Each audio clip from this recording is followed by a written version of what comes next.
අයිබෝවන් ඔබ ජාතික රූපවාහිනී ප්‍රධාන ප්‍රවෘත්ති ප්‍රකාශය සමග මම අංජනා ලියනාරච්චි. මම චානකි නෝච් ප්‍රථමයෙන් ප්‍රධාන ප්‍රවෘත්ති ශීර්ෂ පාඨය. අයහපත් කාලගුණය හේතුවෙන් ජලාශ සහ ගංගා කිහිපයක ජල මට්ටම ඉහළට. දිවයිනේ තොගවෙළඳුන්ට පිටකොටුව තොගවෙළඳ පොලින් භාණ්ඩ ලබා ගැනීමේ ක්‍රමවේදයක්. කොවිඩ් රෝගී ආසාදනය වී රෝග ලක්ෂණ පෙන්නුම් නොකරන පුද්ගලයන් නිවසේ නියාමනයට. ඉන්දියාවේ එන්නත් කරන වැඩපිළිවෙල බරපතල අර්බුදයක. යල කන්නේට අවශ්‍ය රසායනික පොහොර තොගවල අඩුවක් නැහැ. කෘෂිකර්ම අමාත්‍යාංශය කියයි. චීන ගවේෂණ යානය සාර්ථකව අඟහරු මතට ගොඩබසී.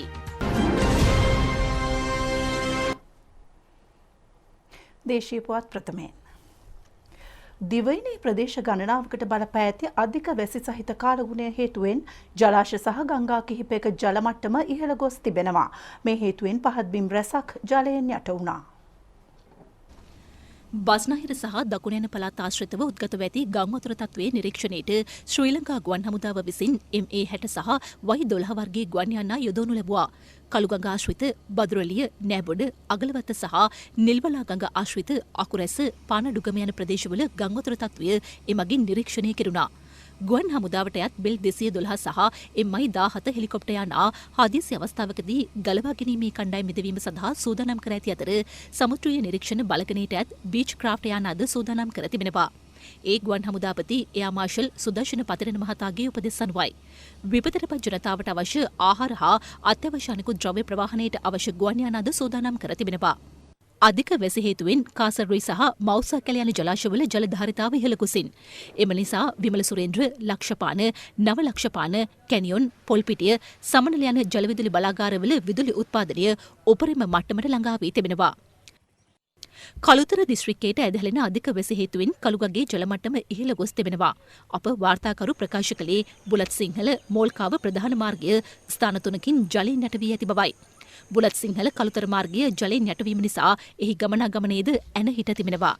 කැලණි ගඟ පිටාර ගැලීම නිසා සීතාවක ප්‍රාදේශීය ලේකම් කොට්ටාසේ නිවාස 100කට ආසන්න සංඛ්‍යාවක් ජලයෙන් යට වී ඇති බව අප වාර්තාකරු සඳහන් කළා. හංවැල්ල, සීවලිවත්ත, ජයවීරගොඩ, වලව්වත් ආදී ප්‍රදේශ ඇතුළු පහත් බිම් ආශ්‍රිතව මෙම ජල ගැලීම් වාර්තා වනවා. කැලණි ගඟේ ජල මට්ටම හංවැල්ල ප්‍රදේශයේ ඊට සාපේක්ෂව තරමක් පහළ ගොස් ඇති බවද වාර්තා වනවා. කලාඔයේ ජල මට්ටම ඉහළ ගොස් ඇති අතර එම නිසා අද උදෑසන සිට රාගජංගන ජලාශයේ වාන්දරටු දෙකක් අඩි 2 බැගින් විවෘත කෙරුණා. එමගින් තප්පරයට ඝන අඩි 1272ක ජල ධාරිතාවක් කලාඔය වෙත මුදා හැරෙනවා. ගංගා ද්‍රෝණිවල ජල මට්ටම ඉහළ මට්ටමක පවතින බැවින් නිම්න ආශ්‍රිතව පදිංචි ජනතාව අවධානයෙන් පසු විය යුතු බවයි වාරිමාර්ග දෙපාර්තමේන්තුව පවසන්නේ.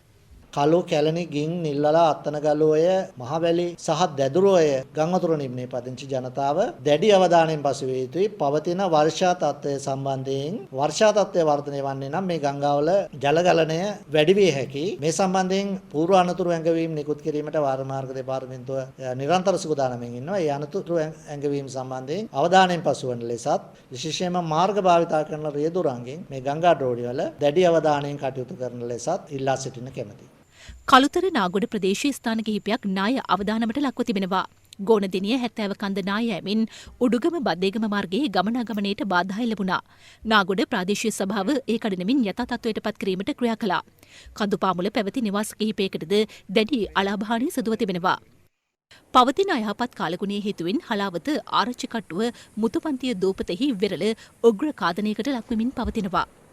අප වාර්තාකරු පවසන්නේ මුතුපන්තිය දූපතේ සිට උඩපුව දක්වා වෙරළ තීරයේ ගමන් මාර්ගය මුළුමනින්ම ඛාදනය වී විනාශයට ලක්ව ඇති බවයි. කළුගඟේ ජල මට්ටමද රත්නපුර ප්‍රදේශයේ පිටාර මට්ටමට ළඟා වෙමින් පවතිනවා. හදිසි තත්වයකට මුහුණ දීම සඳහා කුරුවිට යුද හමුදා කඳවුරේ භටපිරිස් රත්නපුර පොලිස් නිලධාරීන් සහ පුහුණු ස්වේච්ඡා නිලධාරීන් සූදානමින් තබා ඇති බවයි වාර්තා වන්නේ.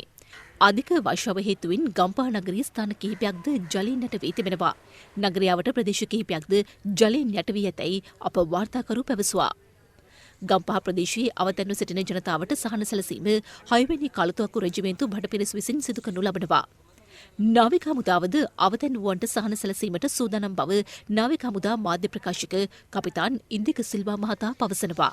දකුණු පළාතේ ගින්ගඟ මිටියාවතේ සහ බස්නාහිර පළාතේ කැලණිගඟ සහ කළුගම් මිටියාවත් වල නාවික හමුදා ගලවා ගැනීම කණ්ඩායම් 15ක් පමණ යොදවලා තියෙනවා මේ වන විට. මේ ආපදා ලක් වෙන අය සියලුම අය වලට මේ දිස්ත්‍රික්ක 7ෙම තියෙන සියලුම ග්‍රාම නිලධාරී කොට්ටාස සහ ප්‍රාදේශීය ලේකම් කාර්යාල මාර්ගයෙන් ඔවුන්ට ලබා දිය යුතු පිසු ආහාර, වීලි ආහාර ලබා දීමේ කටයුතු ආපදා කළමන මධ්‍යස්ථානයේ සහ ආපදා සහන සේවා මධ්‍යස්ථානයේ වෙතින් සිදු කරනවා.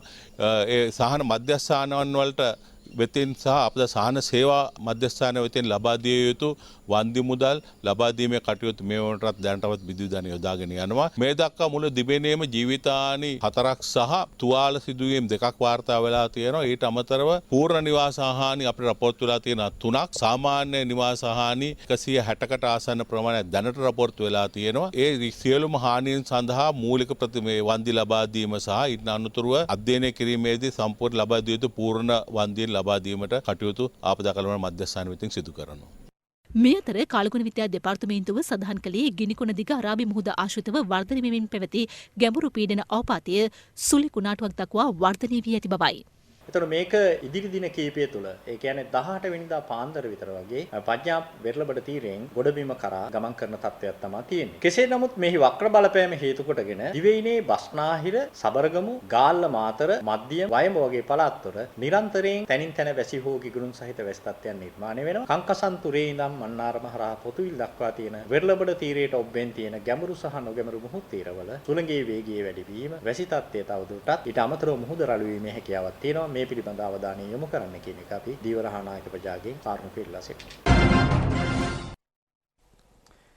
දිවයින පුරා තොග වෙළඳුන්ට තම ප්‍රාදේශීය ලේකම්වරයාගෙන් බලපත්‍රයක් ලබාගෙන හෙට සිට පිටකොටුව තොග වෙළඳපොලෙන් ද්‍රව්‍ය ලබා ගැනීමේ අවස්ථාව පවතින බව වෙළඳ අමාත්‍ය බන්දුල ගුණවර්ධන මහතා පවසනවා. පිටකොටුව ප්‍රදේශයේ අද නිරීක්ෂණ චාරිකාවකට එක්වීමෙන් අනතුරුව අමාත්‍යවරයා මේ බව කියා සිටියා. දිවයිනටම බලපැවැත්වෙන පරිදි සංචරණ සීමා පනවනු ලැබ ඇත්තේ 13 වෙනිදා රාත්‍රී 11 සිටයි. අමාත්‍යවරයා ඇතුළු පිරිස අද උදෑසන පිටකොටුවේ නිරීක්ෂණ චාරිකාවක නිරත වුණේ ඒ මගින් තොගවැළඳුන් මුහුණපා ඇති අපහසුතා සොයා බැලීම සඳහායි. ආනයනික භාණ්ඩ ශ්‍රී ලංකා රේගුවෙන් නිසි පරිදි තොග සැපයුම්කරුවන් සඳහා නිකුත් කිරීමත් දේශීය නිෂ්පාදන කිසිදු බාධාවකින් තොරව පිටකොටුව තොගවැළඳ හෝමාරුව වෙත ලැබීමත් හේතුවෙන් මේ වන විට කිසිදු හිඟයකින් තොරව භාණ්ඩ නිකුත් කිරීම සඳහා අවශ්‍ය තොග පවතින බවයි වෙළඳ සංගමය මෙහිදී අමාත්‍යවරයා දැනුවත් කළේ. හෙට සිට තොග වෙළඳාමට පමණක් දිවයින පුරා වෙළඳුන්ට බලපත්‍රයක් ලබා දීමට තීරණය කෙරුණා. අත්‍යවශ්‍ය ආහාර ද්‍රව්‍ය ආනයනකරුවන්ගේ සහ වෙළඳුන්ගේ සංගමේ නියෝජිතයන් මෙන්ම පොලිසිය සමග කළ සාකච්ඡාවක ප්‍රතිඵලයක් ලෙසයි මෙම පියවර ගැනුණේ. දැන් අද දිනේ ඊයේ දිනේදී කවුරුත් පිටකොටුවට භාණ්ඩ මිලදී ගැනීම සඳහා වෙළඳුන් ඇවිල්ලා නැහැ. ඒ නිසා අපි තීරණය කරලා තියෙනවා හෙට දිනේදී ලංකාවේ පුරාම ඉන්න තොග ප්‍රවාහනය කරන වෙළඳ ව්‍යාපාර ආයතනවලට ඒ ප්‍රදේශයෙන් බලපත්‍රයක් ලබාගෙන පිටකොටුවට පැමිණලා ප්‍රාදේශීය ලේකම්ගෙන් මේ පිටකොටුවේ තොග වෙළඳ පොලෙන් Tamanට අවශ්‍ය ද්‍රව්‍ය තොග වශයෙන් පමණක් අරන් යන්න පුළුවන්. සිල්ලර වෙළඳාම සඳහා කිසිසේත් විවෘත වෙන්නේ නැහැ. අත්‍යවශ්‍ය පරිභෝජනයට අවශ්‍ය ආහාර ද්‍රව්‍ය රැගෙන යාම සඳහා ප්‍රාදේශීය ලේකම් තුමාගේ ඒ නිකුත් කරපු බලපත්‍රයක් සහිතව කොළඹට පැමිණෙන වාහනවලට සහ නැවත වතාවක් ඒ ආහාර ද්‍රව්‍ය රැගෙන කොළඹින් පිටපළාත් වලට ගමන් කරන වාහනවලට මාර්ග බාධකවලදී කිසිම ගැටලුවක් වෙන්නේ නැහැ. දැන්ට දීලා තියෙන පොදු මාර්ග ප්‍රදේශ සංග්‍රහයේත් තියෙනවා ආහාර ද්‍රව්‍ය ප්‍රවාහන කිරීම සම්බන්ධ කිසිම ගැටලුවක් නැහැ කියලා. තවදුරටත් ඒක අපි තහවුරු කරනවා. රාජ්‍ය මධ්‍ය ලසන්තාලිගේ වන්න කොළඹ දිස්ත්‍රික් ලේකම් ප්‍රදීප් යසරත්න මහතුරුන් ඇතුළු පිරිසක් මෙම අවස්ථාවට එක්ව සිටියා. උඩරට එළවලු වර්ග රටපුරා බෙදා හැරෙන ප්‍රධාන මධ්‍යස්ථානය වන්නේ කැප්පෙටිපොළ විශේෂිත ආර්ථික මධ්‍යස්ථානයයි. සංචරණ සීමා හේතුවෙන් අද දින මෙම ස්ථානීය පාළු ස්වභාවයක් ගෙන තිබුණා. ඊයේ දිනේට වඩා පිටපළාත් වෙළඳුන් අද ආර්ථික මධ්‍යස්ථානයට පැමිණියද අලවිය සඳහා ගොවින් නිෂ්පාදන රැගෙන විත් නොතිබූ බවයි වෙළඳුන් සඳහන් කළේ. වෙළඳනම් ටික දෙනෙක් ඇවිල්ලා ඉන්නවා. ඒ වුණාට ගොවි මාත්‍රු බඩු හදලා නැහැ. මොකද හේතුව මේ වටපිටාවේ පේන ඇති සෑහෙන ඊගෙන ආපු අය ඔක්කොම විසික් කරලා ගියා. අද වෙළඳ ඇවිල්ලා ඉන්නවා බඩු නැහැ. ඊයේ වෙළඳ හිටියේ නැහැ. ඊයේ බඩු ඕන තරම් තිබුණා වෙළඳ හිටියේ නැහැ. අපි එනේ එතනතල එන්නේ. මේ එළවලු ගන්න ආවා මිල කොට සාමාන්‍ය මිලට තියෙනවා. එනට ඕන තරම් බඩු ගන්න නැහැ. සංජරණ සීමා පනවා ඇති කාලය තුල මත්ස්‍ය තොග අලෙවි කර ගැනීමට කිසියම් බාධාවක් පවතින්නේ නම් ඉතිරි වන සියලු තොග ධීවර සංස්ථාව ඍජුව මැදිහත් වී මිලදී ගැනීමට සූදානම් බව රාජ්‍ය මාත්‍ය කංචන විජේසේකර මහතා පවසනවා. අද උදේ පෑලියගොඩ මත්ස්‍ය වෙළඳ සංකීර්ණයේ නිරීක්ෂණ චාරිකාවකට එක්වෙමින් ඔහු මේ බව කියා සිටියා. සංචරණ සීමා මේ පවත්වන දවස් තුනේ විශේෂයෙන්ම අපි ආරාධනා කරනවා දීවර ව්‍යාපාරිකයන්ට තමන්ගේ වරායන් වලින් ගොඩබාන මත්ස්‍ය තොග කිසිම ගැටලුවක් නැතුව ප්‍රවාහනය සිදු කරමින් පෑලියගොඩ වෙළඳ මත්ස්‍ය සංකේතයට ගෙනෙන්න කියන ඉල්ලීම පළමුවෙන් අපි කරනවා. ඒ වගේම තොග වශයෙන් මිලදී ගන්නා තොග ගැනුම්කරුවන්ටත් අපි ආරාධනා කරනවා ඔබේ අනන්‍යතාවය තහවුරු කළා ඔබේ රථ වාහන තුලින් මේ ප්‍රදේශයට පැමිණලා මත්ස්‍ය තොග මිලදී ගැනීම සඳහා කිසිම බාධාවක් නැහැ. ඒ වගේම අපි ආණ්ඩුව හැටියට තීරණය කළා තියෙනවා අධිකරු ජනාධිපතිතුමත් අග්‍රාමාත්‍යතුමත් දැනුවත් කළා තියෙනවා කුමන හෝ තැනක මත්ස්‍ය තොග ඉතුරු වෙලා තියෙනවා නම් විකුණාගත නොහැකිව ආණ්ඩුව හැටියට විශේෂයෙන්ම දීවර සංස්ථාව ඍජුවම මැදිහත් වෙලා මේ මත්ස්‍ය තොග මිලදී ගැනීම සඳහා කටයුතු කරන්න කියලා. ඒ අනුව අපි ඊයේ දවසේ අපේ දීවර වරායන් 22 තුල ඉතුරු වෙලා තියෙන මත්ස්‍ය තොග මිලදී ගැනීම සඳහා කටයුතු කරලා තියෙනවා. ජනතාව නිරෝධායන නීති උල්ලංඝනය කරන්නේ දැයි සොයා බැලීම සඳහා අදත් දිවයින පුරා මෙහෙයුම් ක්‍රියාත්මක කෙරුණා. පොලිස් නිලධාරීන් 20000කින් යුත් පිරිසක් මාර්ග බාධක හා ජංගම මුර සංචාර සඳහා යොදවා තිබෙනවා. පිළියන්දල කැස්බෑව ප්‍රදේශයේ එම කටයුතු සිදුවන ආකාරය නිරීක්ෂණය කිරීම සඳහා බස්නාහිර පළාත භාර ජ්‍යෙෂ්ඨ නියෝජ්‍ය පොලිස්පති දේශබන්දු තෙන්නකෝන් මහතා අද එම ප්‍රදේශයේ සංචාරය කළා. ජනතාව අනවශ්‍ය පරිදි ගමන් බිමන්වල යෙදෙන්නේ දැයි සොයා බැලීමට යුද හමුදා ශනික විහිදුම් යතුරුපැදි කණ්ඩය මෙහෙයුමක් සිදු කරනවා. ඒ කොළඹ හා තදාසන්න ප්‍රදේශවල සංචරණ සීමා පනවා ඇති අවස්ථාවල නිවසින් බැහැරවීම නොකළ යුතු බවයි යුද හමුදාපති ජෙනරාල් ශවින්ද්‍ර සිල්වා මහතා පවසන්නේ.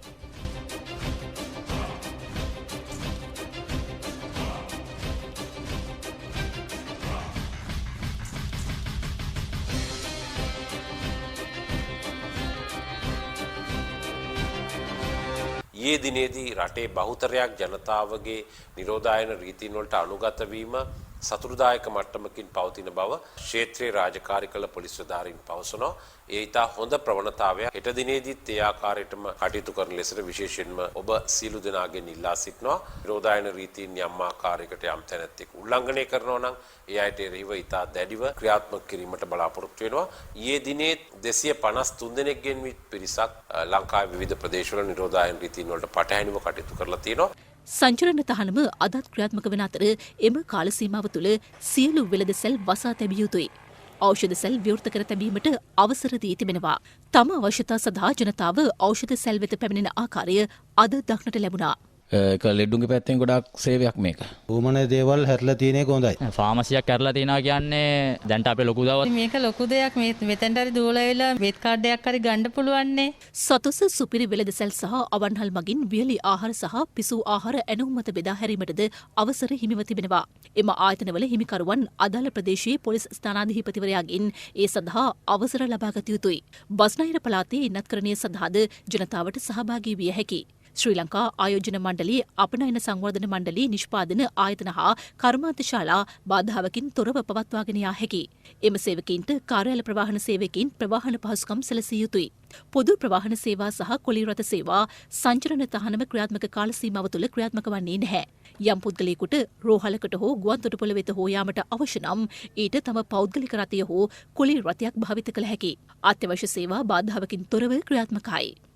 සංචරණ සීමා ක්‍රියාත්මක කෙරුණද කම්කරු ජනතාව කොළඹ නගරයේදී සිය රාජකාරී ඉටු කරන ආකාරය අදත් දැකගත හැකි වුණා.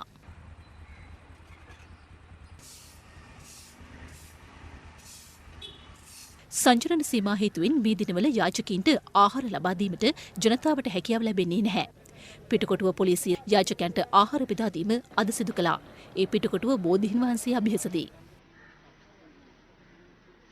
නිරෝධායනය කර ඇති පවුල් සඳහා සහ හුදකලා කර ඇති ප්‍රදේශවල ජනතාව වෙනුවෙන් සතොස ආයතනෙන් රුපියල් 5000ක සහනමල්ලක් ලබා දීමට රජය තීරණය කළා. එම සහනමල්ලට අත්‍යවශ්‍ය පරිභෝජන ද්‍රව්‍ය 20ක් ඇතුළත්. සහනමල්ල බෙදා හැරීමේ කටයුතු ඒ ප්‍රදේශයට අයත් දිස්ත්‍රික් ලේකම් කාර්යාල, ප්‍රාදේශීය ලේකම් කාර්යාල, ග්‍රාම සේවා නිලධාරීන් සහ සමෘද්ධි නිලධාරීන් විසින් සිදු කරනු ලබනවා. අද දිනේදී වෙළඳ අමාත්‍ය බන්දුල ගුණවර්ධන මහතා වැලිසර සතොස තොග ගබඩා සංකීර්ණයේ සහ ඔරුගොඩවත්ත සතොස තොග ගබඩා සංකීර්ණයේ නිරීක්ෂණ චාරිකාවක නිරත වුණා. ඒ අත්‍යවශ්‍ය භාණ්ඩ ලබා දීම සඳහා අවශ්‍ය තරම් භාණ්ඩ තොග පවතින්නේ දැයි සොයා බැලීමේ අරමුණින්.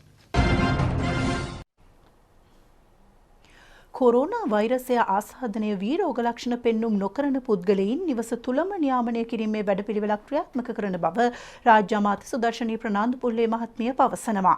එය ලබන සඳුදා සිට ක්‍රියාත්මකයි.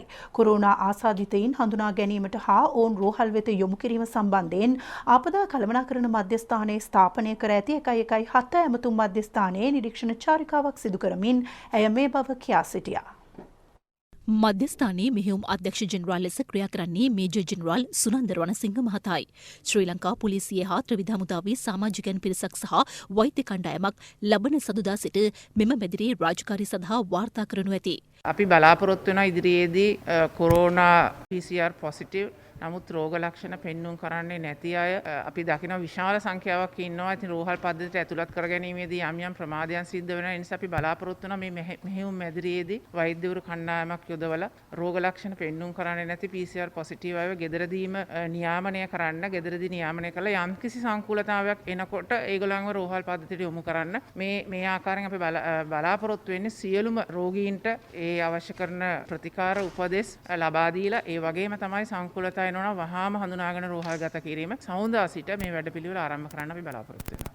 කොවිඩ්-19 ප්‍රතිශක්තිකරණ වැඩසටහන යටතේ පළමු එන්නත් මාත්‍රාව ලබාගත් පිරිස 12,16,677 දක්වා ඉහළ ගොස් තිබෙනවා.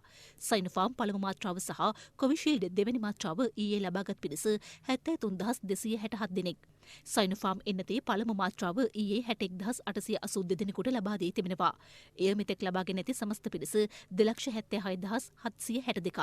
කොවිෂීල්ඩ් එන්නතේ දෙවැනි මාත්‍රාව ඊයේ 11,385 දෙනෙකුට ලබා දී ඇති අතර එම සමස්ත පිරිස 2,56,004 දෙනෙක්. අපි ඉතාමත් ඉදිරියෙන් එන්නත් ලබා දීම සහ ලබා ගැනීම පිළිබඳව දැනටත් ලෝකයේ රටවල් ගොඩක් තියෙනවා තාමත් එන්නත් කරන්නේ පටන් ගත්තේවත් නැති. ඉතින් ඇත්තටම රාජ්‍යයක් විදියට අධිකාරී ජනාධිපතිතුමා ප්‍රමුඛ රජයේ විදියට මේ සඳහා ඍජුව මැදිහත් වෙලා අතර මේ වෙන්නත් හුඟක් ඒවා ලැබුණේ එතුමන්ලා රාජ්‍යතාන්ත්‍රික මාර්ගයෙන් කතා කරලා. ඉතින් මේ සඳහා මිලදී ගැනීම සඳහා අවශ්‍ය සියලුම කටයුතු අපගේ රාජ්‍ය නීතිගත අවුස් සංස්ථාව මගින් මේ වෙනට සකස් කරලා ඉවරයි.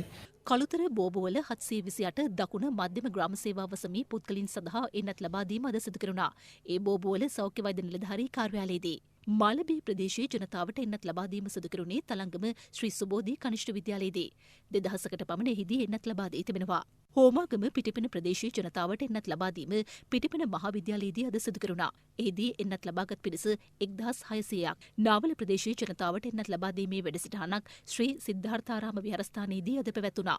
අමාත්‍ය නාමල් රාජපක්ෂ මහතාද එම අවස්ථාවට එක් වුණා. එන්නත් කිරීමේ ව්‍යාපෘතිය වැඩසටහන තුල යම් යම් අඩුපාඩුකම් තියෙනවා. ඒවා අපි හඳුනගෙන ඒවා නිවැරදි කරගෙන ඉතාමත් කාර්යක්ෂම විදිහට මේ එන්නත් කිරීමේ ව්‍යාපෘතිය ඉතාමත් කඩනමින් ලංකාවේ එන්නත් කළ යුතු සියලු දෙනාටම එන්නත්කරණය කරන්න අපි බලාපොරොත්තු වෙනවා. ඉතින් ඒ අනුව මේ රටේ සෞඛ්‍ය ක්ෂේත්‍රය තුලින් නිර්දේශ කරන හැම කෙනෙක්ටම ඉතාමත් ඉක්මනට අවශ්‍ය එන්නත ලබා දෙන්න ආණ්ඩුව විදිහට අපි මැදිහත් වෙනවා. අධිකාරී ජනාධිපතිතුමා ඒ ගැන පෞද්ගලිකව මැදිහත් වෙලා අවශ්‍ය එන්නත් ලබා ගැනීම සඳහා රාජතාන්ත්‍රික මට්ටමින් සාකච්ඡා කරලා මේ වෙනකොට සාර්ථක තැනකට ගෙනල්ලා තියෙනවා. ඉතින් අපේ වගකීම තමයි පළාත් පාලන නායකයින්, ප්‍රධානීන් සහ දේශපාලන අධිකාරිය, රාජ්‍ය සේවකයන් මේ සියලු දෙනාම එක රාශී කරගෙන සෞඛ්‍ය අංශයට සහයෝගය ලබා දෙන එක. පන්නිපිටිය ලියනගොඩ ධර්මරාජ විහාරස්ථානයේදීද එන්නත්කරණය සිදු කෙරුණා. තවත් එන්නත්කරණ වැඩසටහනක් ක්‍රියාත්මක කෙරුණේ තලවතුගොඩ ගනේලන්ද රාජමහා විහාරස්ථානයේදී. එය සංවිධානය කළේ ශ්‍රී ලංකා යුද හමුදාවයි. යුද හමුදාපති ජෙනරල් ශවින්ද්‍ර සිල්වා මහතාගේ අධීක්ෂණය යටතේ බස්නාහිර පළාතේ එන්නත්කරණ වැඩසටහන ක්‍රියාත්මකයි. ඒ ජනාධිපතිතුමාගේ උපදෙස් පරිදි. එම වැඩසටහන මෙහෙයවන්නේ ශ්‍රී ලංකා යුද හමුදාවයි. තාම උනන්දුවෙන් සියලුම නිලධාරීන් මේ කටයුත්ත කරන බව අපිට පෙනී යනවා. ඉතින් සෞඛ්‍ය සේවකයන්ටත් ඒ වගේම ත්‍රිවිධ හමුදා සහ පොලිසිය නිලධාරීන්ටත් අපේ ස්තුතිය පළ කරන්නට ඕනේ. අපේ හමුදාව අපිට යුද්ධයේදී සහාය දුන්නා වගේම කොවිඩ් වසංගතය හැමේ යුද හමුදාව ගොඩාක් කැපවෙලා අපිට සහයෝගය දෙනවා. ඒ වගේම අපේ ජනතාවට ලොකු සේවයක් කරනවා. මේ අවස්ථාවේදී ලොකු අවදානමක් ජීවිතයට අරගෙනමින් ඔවුන් පහසුකම් සපයනවා. කරන කැපකිරීම අපි හැමදෙනාම අගය කළ යුතු වෙනවා ශ්‍රී ලාංකිකයන් විදියට. වැඩසටහනයි බොහොම හොඳටම කරගෙන යනවා. ඒ නිසා තමයි අපි අද මේ තත්ත්වයේ ඉන්නේ. හරිම ආඩම්බරයි මේ වගේ රටක ඉන්න එක. පයාගල ප්‍රදේශයේ ග්‍රාම සේවා සමහායක ජනතාවට ඊයේ එන්නත් ලබා දී තිබෙනවා. එන්නත් කෙරුණු සංඛ්‍යාව 1300ක්. හංගුවෙල ප්‍රදේශයේ ග්‍රාම නිලධාරී වසම් 3ක ජනතාවට එන්නත් ලබා දීමේ වැඩසටහනක් කොස්ගම සුමේද විද්‍යාලයේදී අද පැවැත්වුණා. කටුනායක අපනයන සැකසුම් කලාපේ කර්මාන්ත ශාලාවල සේවකයන්ට එන්නත් ලබා දීම නාවික හමුදාවේ මෙහෙයවීමෙන් අද සිදු කෙරුණා. එහිදී 500 දිනකට එන්නත් ලබා දී තිබෙනවා. ඉදිරි සතියේ තවත් කර්මාන්ත ශාලා 48ක් ආවරණය වන පරිදි එන්නත් කරන වැඩසටහන ක්‍රියාත්මකයි. රත්මලාන සෞඛ්‍ය වෛද්‍ය නිලධාරී කොට්ටාසේ අතිඩිය උතුර ග්‍රාම නිලධාරී වසමේ පුද්ගලයින්ට සයිනෝෆාම් එන්නත ලබා දීම මාතෘහා ළමා සායනයේදී අද සිදු කෙරුණා. එන්නත් කරණයට ලක් වූ පිරිස දහසක්. කොවිඩ්-19 රෝගී වැළඳුණු 1786 දෙනෙකු අද හඳුනා ගනු ලැබුවා. මේ අතර පූර්ණ සුවය ලැබූ 1352 දෙනෙකු රෝහල් වලින් අද පිටව ගියා. ඒ අනුව රෝගී වැළඳී මේ දක්වා පූර්ණ සුවය ලබා සිටින සමස්ත පිරිස 1,17,220 දක්වා ඉහළ ගොස් තිබෙනවා. තවදුරටත් ප්‍රතිකාර ලබන පිරිස 21730 දෙනෙක්. අපි රටවහනකට වඩා හරි ලේසි මූණයි කටයි වහන එක. මේ මුව ආවරණයක් සහ ෆේස් ෂීල්ඩ් එක හොඳට මැති. මේක මේ ශ්වසන මාර්ගින වෛරස් එකක්. ශ්වසන මාර්ගින වෛරස් මේ අතේ හමින් එහෙම නැත්නම් මේ ඇඳුම් හරහා යන්නේ නැහැ. එතකොට ඔබට පුළුවන් නම් රට වහන වෙනකොට ඔබේ මූණ කට වහන්න, මුව වහන්න රට වහන්න අවශ්‍ය නැහැ. ඒ මුව ආවරණය දාගෙන හිටියොත් ඔබට මේ රෝගී හැදීමේ කිසිම හැකියාවක් නැහැ. මේ බලන්න. කොළඹ රෝහලේ ප්‍රතිකාර කරන අපටත් IDH රෝහලේ ප්‍රතිකාර කරන කාර්ය මණ්ඩලයටත් මේ රෝගිය රෝහලේ රෝගීකුන් ඇති වුණේ නැහැ මේ පමණ කාලයක්. ඒකට හේතුව අපි අපේ මූණ සහ කට වැහුවා. ඔබට පුළුවන් නම් ඔබේ මූණ කට වහන්න මේ රට වහන්න නැතුව ඉන්න පුළුවන්. අපි රට වහනව වෙනුවට මූණ සහ කට වහමු. අපි සමාජ දුරස්ථාවය තියාගමු. අපි අත හොදමු. දෑත් පිරිසුදු තියාගමු. හෝමාගම මූලික රෝහලේ ප්‍රතිකාර ලබමින් සිටි කොරෝනා රෝගියෙකු දෙවැනිවරටත් ඊයේ රෝහලින් නික්ම ගොස් සිටියේදී සොයාගත් බව පොලිසිය පවසනවා. ඊයේ සවස 3ට පමණ මෙම රෝගියා රෝහලින් නික්ම ගොස් ඇති අතර රෝහලේ සිට මීටර 500ක් දුරින් ගලවිලවත්ත දොම්රිය ස්ථානයට යාබද ගෙවත්තකදී ඔහු සොයාගැනුණා. රෝගියා ඊයේ උදේ 6ට පමණ ප්‍රථම වරට රෝහලින් නික්ම ගොස් පැයකට පමණ පසු රෝහලට යාබද නිවසක් අසල සිටියේදී සොයාගෙන රෝහලට ගෙනවිත් වාටුවක රඳවා සිටියේදී දෙවැනිවරටත් නික්ම ගොස් තිබෙනවා. නිරෝධායන නීති යටතේ ඔහුට එරෙහිව ක්‍රියාමාර්ග ගන්නා බවයි පොලිසිය ප්‍රකාශ කළේ. කුරුණෑගල ශිෂ්‍යන රෝහලට ඇතුළත් කෙරුණු කොවිඩ් ආසාදිත ගර්භණී කාන්තාවක් දරුවා ප්‍රසූත කිරීමෙන් පසු ඇති වූ සංකූලතා හේතුවෙන් ඊයේ මිය ගොස් තිබෙනවා. 28 හැවිරිදි ඇය කොබේගනේ පදිංචිකාරියක්. ඇය දරු ප්‍රසූතිය සඳහා නිකවරටිය රෝහලට ඇතුළත් කෙරුණා. එහිදී අපස්මාර රෝගය උත්සන්න වීමෙන් කුරුණෑගල ශිෂ්‍යන රෝහලට මාරු කර යවා තිබෙනවා. PCR පරීක්ෂණයේදී ඇයට කොවිඩ්-19 රෝගය වැළඳී ඇති බව තහවුරු වුණා. දරු ප්‍රසූතිය සඳහා සිසේරියන් සැත්කමක්ද සිදු කර තිබෙනවා. ඇය බිහි කළ දරුවා නිරෝගීව සිටින බවයි වෛද්‍යවරුන් පවසන්නේ. කොවිඩ් ආසාදනය වන රැදවියන්ගේ තොරතුරු ඥාතීන්ට ලබා දීම සඳහා බන්ධනාගාර මූලස්ථානයේ තොරතුරු කේන්ද්‍රයක් ස්ථාපනය කර තිබෙනවා. රැදවියා කොවිඩ් ආසාදිතයෙකු නම් පමණක් 0114 677 101 යන දුරකථන අංකය ඔස්සේ තොරතුරු ලබාගත හැකියි. ලංකා විදුලි බල මණ්ඩලයේ ත්‍රිකුණාමලය දිස්ත්‍රික් කින්නියා පාරිභෝගික සේවා මධ්‍යස්ථානයේ රියදුරකු කොවිඩ්-19 රෝගයේ වැළඳීමෙන් මිය ගියා. ඔහු වයස අවුරුදු 40ක දෙදුරුපියෙක්. ඔහුගේ පවුලේ යැපෙන්නන්ට මියගිය සේවකයාගේ සියලු දීමනා කඩිනමින් ලබා දෙන ලෙස අමාත්‍ය ඩලස් අලහපිරම මහතා නිලධාරීන්ට උපදෙස් දී තිබෙනවා. ඔහුගේ බිරිඳට ලංකා විදුලි බල මණ්ඩලයේ සුදුසු රැකියාවක් ලබා දීමටද ක්‍රියා කරන ලෙසයි නිලධාරීන්ට අමාත්‍යවරයා දැනුම් දී ඇත්තේ. කොවිඩ්-19 පුද්ගල මරණ 29ක් ඊයේ වාර්තා වුණා. අවිස්සාවේල්ල, නුවරඑළිය, හොරණ, ත්‍රිකුණාමලය, නිලුම්දෙනිය, නවුත්තුඩුව, මතුගම, පානදුර, අම්බලගොඩ සහ රත්ගම එම මරණ වාර්තා වූ ප්‍රදේශ කිහිපයක්. නාගොඩ, මොරටුව, වක්වැල්ල, කටුකස්තොට, හික්කඩුව, ගින්තොට, කොළඹ පහ, වැලිගම්පල, ගලෙන් බිදුණු වැව, පොල්ගස්සෝවිට යන ප්‍රදේශවලින්ද මරණ වාර්තා වී තිබෙනවා. ජායල, බොරලැස්ගමුව, කඳාන, පේරාදෙනිය, පේදුරුතොඩුව, බොරලන්ද, වත්තල සහ කැලණිය යන ප්‍රදේශවලින්ද කොවිඩ් මරණ වාර්තා වුණා. යක්කල වැරැල්ලවත්ත ප්‍රදේශයේ වසා දමා ඇති කර්මාන්ත ශාලාවක කොවිඩ් ප්‍රතිකාර මධ්‍යස්ථානයේ ඉදිකිරීම ශ්‍රී ලංකා නාවික හමුදාවේ දායකත්වයෙන් සිදු කරනවා. ඒ නිරීක්ෂණය සඳහා නාවික හමුදාපති වයිස් අද්මිරාල් නිශාන්ත උලුගේතැන්න මහතා ඊයේ එක් වුණා. දියුණු කළ හැකි ආරෝග්‍ය ශාලා තවදුරටත් දියුණු කිරීමට මෙවැනි කර්මාන්ත ශාලා වැඩි දියුණු කරලා වැඩිපුර රෝගීන් සංඛ්‍යාවක් තබා ගැනීමට පුළුවන් වන විදිහට ඒවා වැඩි දියුණු කරනවා. මේ ස්ථානයේ බලාපොරොත්තු වෙනවා රෝගීන් 1000ක් පමණ ප්‍රමාණයක් දාන්න.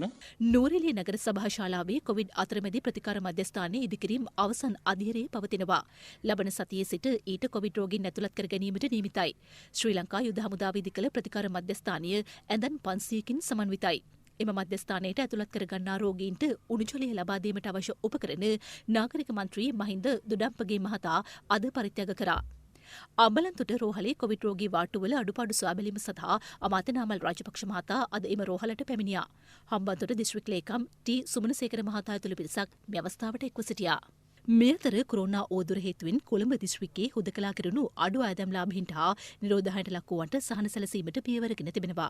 කොළඹ දිස්ත්‍රික්කයේ පමණක් නිරාධුනික ලැබුණ පවුල් 36435ක් සඳහා අත්‍යවශ්‍ය ආහාර ද්‍රව්‍ය ලබා දීම සිද්ධ කරලා තියෙනවා. මේ සඳහා මිලියන 325ක් කොළඹ දිස්ත්‍රික්කයට පමණක් වැය කරලා තියෙනවා. මේක අකණ්ඩවම සිද්ධ වෙනවා. යම්කිසි පවුලක් නිරෝධනය කරපු සැනින් රුපියල් 10000කට අවශ්‍ය අත්‍යවශ්‍ය ආහාර ද්‍රව්‍ය ටික ලබා දීමට කටයුතු කරනවා. මෙහිදී හුදකලා කරපු යම්කිසි ග්‍රාමීණධාරී වසමක්, යම්කිසි ප්‍රදේශයක් පොලිස් වසමක් හුදකලා කරපු කාල සීමාව සතියක් පැන්න පසු අඩු ආදායම් ලාභීන්ට රුපියල් 5000ක ආහාර අත්‍යවශ්‍ය ආහාර ද්‍රව්‍ය පාසල් ලබා දීම සිද්ධ කරනවා. සෑම සතියක් අවසානයේදීම අත්‍යවශ්‍ය ආහාර ද්‍රව්‍ය සලාකිය ලබා දීමට කටයුතු කරනවා. මේ වෙනකොට කොළඹ දිස්ත්‍රික්කයේ මේ වැඩසටහන යටතේ පවුල් 2,70,124 දෙනෙක්ට මෙම රුපියල් 5000කට වන අත්‍යවශ්‍ය ආහාර ද්‍රව්‍ය සලාකිය ලබා දීමට කටයුතු කරලා තිනවා. මේ සඳහා රුපියල් මිලියන 1397ක් වැය කරන්නට සිද්ධ වෙලා තිනවා.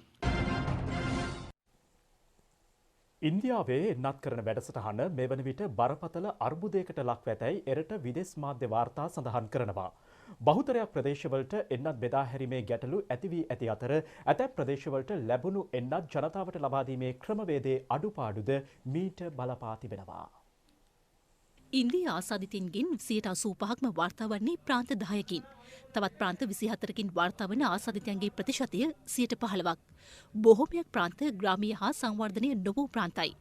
කෙසේවද බහුතරයක් ප්‍රාන්තවලට වෛරසය පැතිර ගියහොත් වත්මන් තත්වයට වඩා එය බරපතල වන බවයි ඉන්දියානු බලධාරීන් පවසන්නේ. එරට දෛනික කොරෝනා මරණ සංඛ්‍යාව 4000ක්. සමස්ත ආසාදිතයන්ගේ සංඛ්‍යාව 2,43 ලක්ෂයක්. සමස්ත මරණ සංඛ්‍යාව 2,66,000කට අධිකයි. ඉන්දියාවේ ගංගානම් නදියේ හා ඉවුරු ප්‍රදේශයෙන් අත්හළ මලසිරුරු තවමත් හමුවනවා. වෛරසය තවදුරටත් පැතිර යාමට මෙම ක්‍රියාවලියද තවත් සාධකයක්. වසංගත වැඩපිළිවෙලේ අක්‍රමිකතා පිළිබඳව පරීක්ෂණයක් පවත්වන්නයි එරට අග්‍රාමාත්‍යවරයා බලධාරීන්ට නියෝග කළා. අග්‍රාමාත්‍යවරයා සඳහන් කළේ ප්‍රාන්තවලට ලබා දී ඇති සසනාධාරක යන්ත්‍ර පිළිබඳව වහාම විගණනයක් සිදු කරන ලෙසයි. කොරෝනා මර්ධන වැඩපිළිවෙල පිළිබඳ පැවති සාකච්ඡාවකදී ඔවුන් මේ බව කියා සිටියා.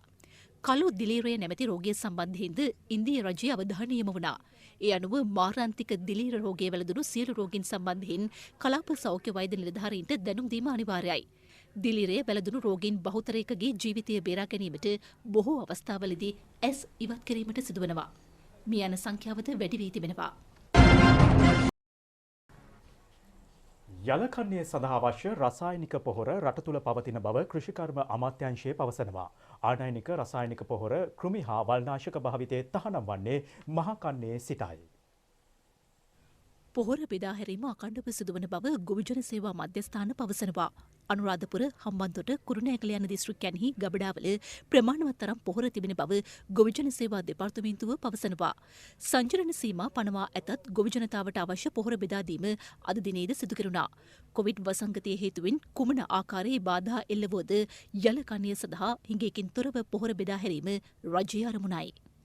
කුෂකර්ම අමාත්‍යාංශය කියන හැටියට මේ වෙනකොට යල් කන්නට අවශ්‍ය සියලුම පොහොර රට තුළ තියෙනවා කියලා තමයි කියන්නේ.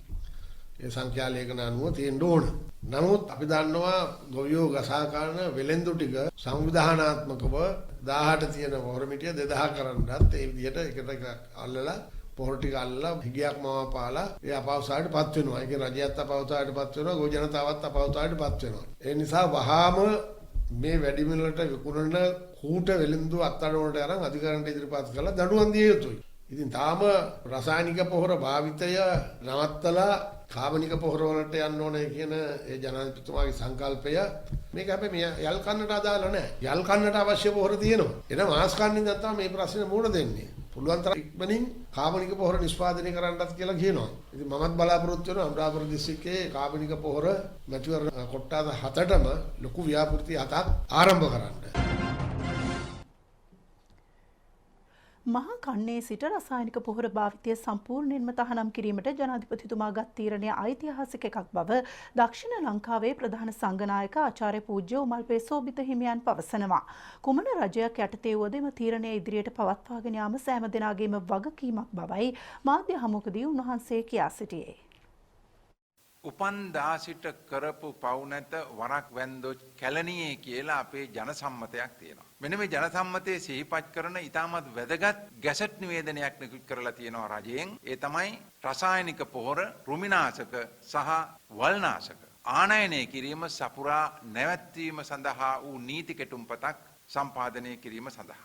අපි ඉතාමත් කෙටියෙන් පැහැදිලිවම කියන්න ඕන ජනාධිපතිතුමන් රජයේ අදාළ බලධාරීන් මහා පුණ්‍ය කර්මයක් මෙන්න මේ පින්කම. මේ ජාතික ප්‍රතිපත්තියක් හැටියට ඉදිරියට වර්තමානයේ රජය මෙන්ම ඉදිරියට පත්වන රජයන් මගිනුත් ක්‍රියාත්මක වන හැටියට ස්ථිරසාර ලෙස මේ අදහස ජාතික ව්‍යාපෘතියක් හැටියට ජාතික අවශ්‍යතාවක් හැටියට තහවුරු කරන ලෙස ක්‍රියා කරන්නත් අපි වත්මන් ජනාධිපතිතුමා ප්‍රධාන රජයෙන් කරුණාවෙන් ඉල්ලා සිටිනවා මේ ගන්නා ලද ඉදිරි පියවර මේ තැබූ ඉදිරි පියවර නොවෙනස්ව ඉදිරියට යන්න විවිධ විදිහේ ව්‍යාපාරිකයන්ගේ පෙළඹවීම නිසා මේ අදහස් වෙනස් කරන්න එපා කියලා අපි ජනාධිපතිතුමන්ට කරුණාවෙන් අවධාරණය කරනවා. රටට නිරෝගී සුවය ප්‍රාර්ථනා කරමින් රතන සහ ගිරිමානන්ද සූත්‍ර දේශනා කිරීම නාරහෙම්පිට අභයාරාමේදී අද ආරම්භ වුණා. දින 7ක් පිරිත් සජ්ජායනය පැවැත්වීමට නියමිතයි. බෙල්ලන්විල රජමහා විහාරාධිපති මහාචාර්ය පූජ්‍ය බෙල්ලන්විල ධම්මරතන නාරහෙම්පිට අභයාරාමාධිපති පූජ්‍ය මුරුත්තෙට්ටුවේ ආනන්ද ගංගාරාම විහාරාධිකාරී ආචාර්ය පූජ්‍ය කිරින්දේ අසජී යන ස්වාමීන් වහන්සේගේ ප්‍රධානත්වයෙන් පිරිත් සජ්ජායනය ආරම්භ වුණා. අද සවස 6ට ආරම්භ වූ පිරිත් සජ්ජායනය ලබන 21 වෙනිදා උදෑසන 6ට අවසන් කෙරෙනවා. අග්‍රාමාත්‍ය මහින්ද රාජපක්ෂ මැතිතුමාගේ උපදෙස් පරිදි මෙය පැවැත්වෙන බවයි පූජ්‍ය මුරුත්තෙට්ටුවේ ආනන්ද හිමියන් ප්‍රකාශ කළේ. ආචාර්ය බන්දුල ගුණවර්ධන උදය ගම්මන්පිල යන අමාත්‍යවරුන්, දයාසිරි ජයසේකර, පියල් නිශාන්ත යන රාජ්‍ය අමාත්‍යවරුන් හා පාර්ලිමේන්තු මන්ත්‍රී විජේදාස රාජපක්ෂ මහතා ඇතුළු පිරිසක්ද මේ අවස්ථාවට එක්ව සිටියා. ඒ සමගින් ජාතික රූපවාහිනී ප්‍රධාන ප්‍රවෘත්ති ප්‍රකාශයේ නිමාවට පත් වෙනවා. ආයුබෝවන්.